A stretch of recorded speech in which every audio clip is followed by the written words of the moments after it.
Let's playtime!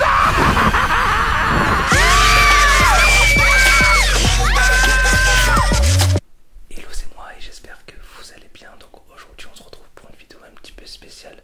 Donc j'ai décidé de parler tout bas pour éviter de me taper la honte, parce qu'en fait j'ai été voir un film qui s'appelle La Nonne. Donc La Nonne, c'est le spin-off de Conjuring et en gros on se focalise sur le personnage de la nonne et c'est de la grosse merde. Donc c'est pour ça que j'ai décidé de chuchoter dans cette vidéo, parce que j'ai trop honte d'en parler et je veux pas que tout le monde sache que j'ai été voir cette merde. C'est un film qui a été réalisé par Corin Hardy. Donc c'est un réalisateur anglais. Il a réalisé le film The Halo en 2015, donc je ne sais pas si vous connaissez. Et en fait ce mec, si vous voulez, il a réalisé uniquement que 2 films. Et franchement côté réalisation ça va, c'est propre, il n'y a rien à dire là-dessus. Les plans sont beaux, franchement c'est bien maîtrisé, etc. Après il ne réinvente rien du tout, franchement, comparé à Conjuring par exemple.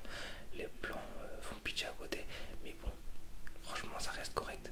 Le scénario a été écrit par Gary Dauberman. Donc Gary Dauberman, c'est celui qui a écrit le film Annabelle 1 et Annabelle 2, la création.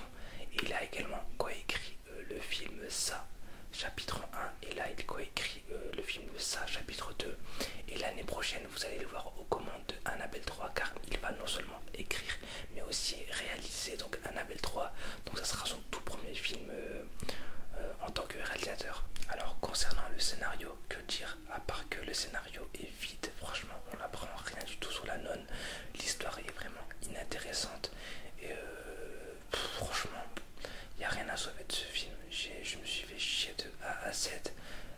Il n'y a aucune intrigue, aucun fil conducteur, rien du tout. Franchement on regarde un film qui va nulle part en fait, et du coup bah, ça donne pas envie de savoir la suite, etc.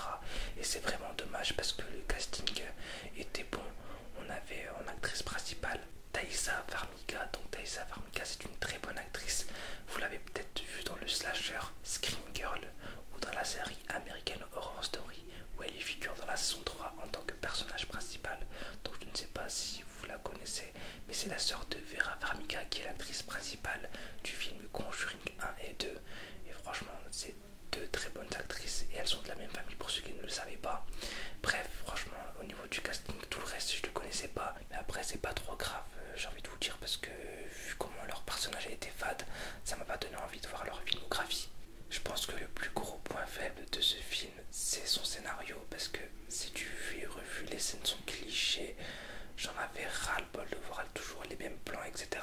La nonne ne fait même pas peur, j'ai eu zéro frisson, et les personnages sont stupides, mal écrits, on s'attache pas à eux, et c'est vraiment dommage. Donc j'ai été voir le film au Kinépolis de l'Homme, donc c'est un très grand cinéma, et j'ai voulu donc tester la 4DX avec un film d'horreur. Alors concernant la 4DX, franchement j'ai bien aimé. J'avais déjà testé la 4DX au Futuroscope à l'époque, mais c'était pas aussi poussé que ce qu'on fait maintenant, et franchement j'ai beaucoup apprécié.